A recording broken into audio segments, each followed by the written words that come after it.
সকল ছাত্রছাত্রীকে স্বাগত। আশা করি তোমরা সকলে ভালো আছো। আজকে আবার আমি তোমাদের সামনে হাজির হয়েছি একটি নতুন ভিডিও নিয়ে। আজকে আমি আলোচনা করব অষ্টম শ্রেণীর প্রথম পর্যায়ক্রমিক মূল্যায়নের গণিতের জ্যামিতি এবং সম্পাদ্য নিয়ে। এর আগে আমি অষ্টম শ্রেণীর গণিতের উপর পার্ট 1, পার্ট 2 এবং পার্ট 3 তিনটি ভিডিও প্রস্তুত করেছি এবং সেখানে প্রথম পর্যায়ক্রমিক মূল্যায়নের সম্পাদ্যতে কোন কোন জ্যামিতি এবছরের জন্য ইম্পর্টেন্ট সে সম্পর্কে বিস্তারিত তথ্য দেওয়া আছে। তো আজকে আমরা প্রথম পর্যায়ক্রমিক মূল্যায়নে কোন কোন সম্পাদ্য এবছরের জন্য ইম্পর্টেন্ট এবং কোন কোনগুলো তোমরা প্রস্তুতি নেবে এবং কিভাবে নেবে অর্থাৎ অঙ্কন প্রণালী সেই সম্পর্কে এই ভিডিওতে আমরা আলোচনা করব। আলোচনা দীর্ঘায়িত না করে সরাসরি আলোচনায় চলে যাব। তার আগে বলে রাখি, যারা প্রথমবার এই ভিডিওটি দেখছো তারা অবশ্যই চ্যানেলটিকে সাবস্ক্রাইব করে দিও এবং পাশে থাকা বেল আইকনটি প্রেস করে দিও, যাতে আমার পরবর্তী ভিডিও আপলোড করলে তার নোটিফিকেশান সবার প্রথমে তোমাদের কাছে পৌঁছে যায়। এর পাশাপাশি এই ভিডিওর লিঙ্ক তোমাদের বন্ধুদেরকেও শেয়ার করে দিও, যাতে তারাও এই ভিডিও দেখার সুযোগ পায় এবং উপকৃত হয়। তাহলে চলো আর দেরি না করে আজকের মূল ভিডিওতে যাওয়া যাক। আজকে আমরা আলোচনা করব প্রথম পর্যায়ক্রমিক মূল্যায়ন অষ্টম শ্রেণীর গণিত বিষয়ের জ্যামিতি নিয়ে। তোমরা জানো তোমাদের প্রথম পর্যায়ক্রমিক মূল্যায়নে সম্পাদ্য অঙ্কন করতে হবে। আজকে তোমাদের সাজেশন হিসাবে যে দুটো সমস্যার আমরা সমাধান করব, তার প্রথম সমস্যা হচ্ছে একটি রম্বস হোম আঁকো, যার HM 4 সেন্টিমিটার এবং OE 6 সেন্টিমিটার। আমি আগে থেকেই HM এই 6 সেন্টিমিটার HM যেটা 4 সেন্টিমিটার মাপের সরলরেখা সেটা এঁকে রেখেছি, আর OE যেটা 6 সেন্টিমিটার সেই মাপটাও এঁকে রেখেছি। এবার নিচে আমরা নিয়ে নিচ্ছি একটা সরলরেখা যেটা হচ্ছে OX। এবার OX থেকে আমরা কি করব? OX থেকে আমরা প্রথমে 6 সেন্টিমিটার মাপের সমান করে যে মাপটা আছে OE, সেই OE মাপটা নেব, নিয়ে এখানে বসিয়ে আমরা OE কেটে নেব। তাহলে আমরা এখান থেকে যেটা পেলাম সেটা হচ্ছে OE পেয়ে গেলাম 6 সেন্টিমিটার। এবার আমাদের যেটা করতে হবে সেটা হচ্ছে OE সরলরেখার ওপরে কম্পাসের সাহায্যে অর্ধেকের বেশি মাপ নেব। অর্ধেকের বেশি মাপ নিয়ে O বিন্দুতে বসিয়ে ওপরে একটা বৃত্তচাপ, নিচে একটা বৃত্তচাপ অঙ্কন করব। E বিন্দুতে বসাবো, E বিন্দুতে বসিয়ে ওপরে একটা বৃত্তচাপ, নিচে একটা বৃত্তচাপ অঙ্কন করব। দেখো বৃত্তচাপ দুটো পরস্পরকে এই দুটো বিন্দুতে ছেদ করলো। আমরা এই দুটো বিন্দুকে এবার জয়েন করে দেবো। এই দুটো বিন্দুকে জয়েন করলে আমরা একটা সরলরেখা পাবো। মনে করো এখানে যে সরলরেখাটা তোমরা পাচ্ছ সেটা হচ্ছে YZ সরলরেখা।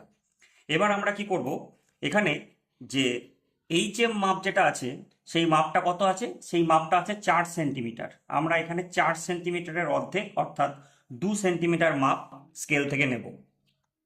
তাহলে 2 সেন্টিমিটার মাপ নিচ্ছি।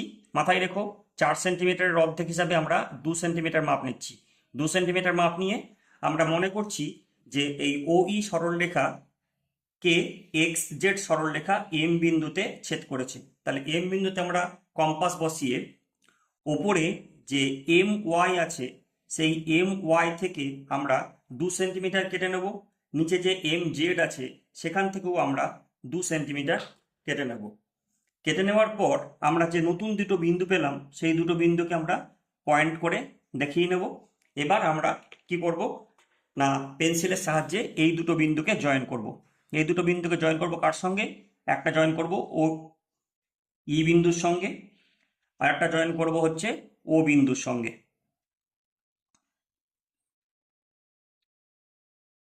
ঠিক একইভাবে নিচে জয়েন করে দেবো। এই একটা জয়েন হলো, এদিকে একটা আমরা জয়েন করছি। এবার জয়েন করার পর আমাদের নাম কি ছিল? HOME। তাহলে আমরা এখানে বসাবো H, O তো আগে থেকেই আছে, তাহলে নিচের এই বিন্দুটা হয়ে গেল M আর এটা হয়ে গেল E। তাহলে আমরা এখানে ভাষা কি লিখবো? HOME হলো উদ্দিষ্ট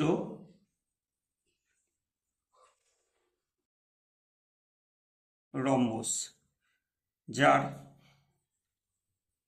বাহু দুটোর মাপ কি কি আছে, যার OE সমান 6 সেমি এবং HM সমান 4 সেমি। আশা করি সমস্যাটা তোমরা বুঝতে পেরেছো। চলো তাহলে পরবর্তী সমস্যায় যাওয়া যাক। এখন আমরা আলোচনা করব পরবর্তী সমস্যা। সমস্যাটা কি, একটি সামান্তরিক অঙ্কন করো যার GO 7 সেমি, OL 5.8 সেমি এবং GL 5.8 সেমি।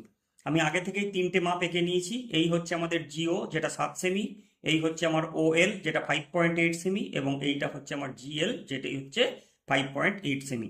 নিচে আমরা একটা সরলরেখা নিয়েছি, সরলরেখাটার নাম দিয়েছি হচ্ছে GX।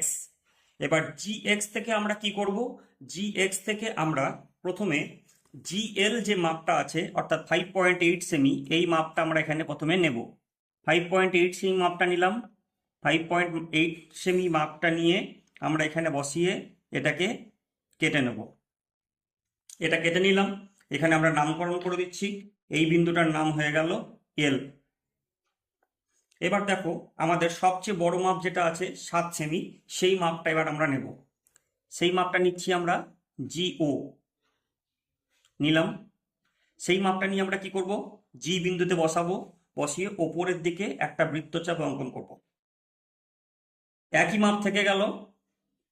যেহেতু সামান্তরিকের বিপরীত বাহুগুলো সমান হয়, তাই এই 7 সেন্টিমিটার মাপটা নিয়ে G এর অপোজিট বিন্দু হচ্ছে L বিন্দুতে বসিয়ে আমরা নিচের দিকে একটা বৃত্তচাপ অঙ্কন করব। তাহলে মাথায় থাকলো, প্রথমে নিলাম 7 সেন্টিমিটার মাপ, 7 সেন্টিমিটার মাপ নিয়ে G বিন্দুতে বসালাম, ওপরে একটা বৃত্তচাপ অঙ্কন করলাম। ঠিক একইভাবে L বিন্দুতে বসালাম, L বিন্দুতে বসিয়ে নিচের দিকে অঙ্কন করলাম। এই দুটো মাপই হলো 7 সেন্টিমিটার করে। এরপরে পরবর্তী মাপ যেটা আছে সেটা হচ্ছে OL। তাহলে আমরা OL মাপটা নিয়ে নিচ্ছি।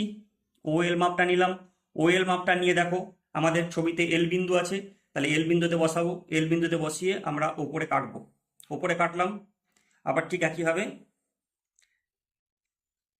ভুল হলো, আমরা ওপরে কাটলাম। ওপরে কাটার পর আমরা কি করব, ওপরে কাটার পর আমরা G বিন্দুতে বসাবো। G বিন্দুতে বসিয়ে নিচের দিকে কাটবো। এই দেখো G বিন্দুতে বসিয়ে আমরা নিচের দিকে কাটছি, এইখানে এটা ছেদ করছে। এবার ওপরের মাপটা আমাকে একবার অ্যাডজাস্ট করে নিতে হবে, যেহেতু মাপটা ছোট ছিল। আমরা অ্যাডজাস্ট করে নিয়ে এটাকে আরেকবার বর্ধিত করে নেব। এই যে বাড়িয়ে নিলাম।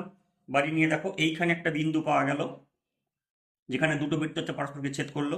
আর নিচে এইখানে একটা বিন্দু পাওয়া গেল, যেখানে বৃত্তচাপ দুটো পরস্পরকে ছেদ করলো। তাহলে আমাদের ছবিতে আমাদের যেটা অঙ্কন করতে হবে সেটা কি ছিল, সেটা ছিল হচ্ছে গোল্ড, GOLD।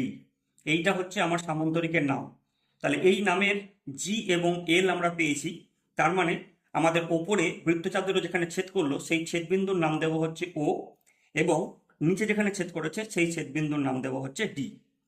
এবার আমরা যথারীতি L বিন্দুর সঙ্গে O বিন্দুকে যুক্ত করে দেবো। তাহলে L বিন্দুর সঙ্গে O বিন্দুকে যুক্ত করে দিলাম। একইভাবে আমরা ও বিন্দুর সঙ্গে G বিন্দুকে যুক্ত করে দেবো। দেখো আমরা যুক্ত করে দিয়েছি। একইভাবে আমরা G বিন্দুর সঙ্গে নিচে যে D বিন্দু আছে সেই D বিন্দুকে যুক্ত করব, এবং L বিন্দুর সঙ্গে আমরা D বিন্দুকে যুক্ত করব।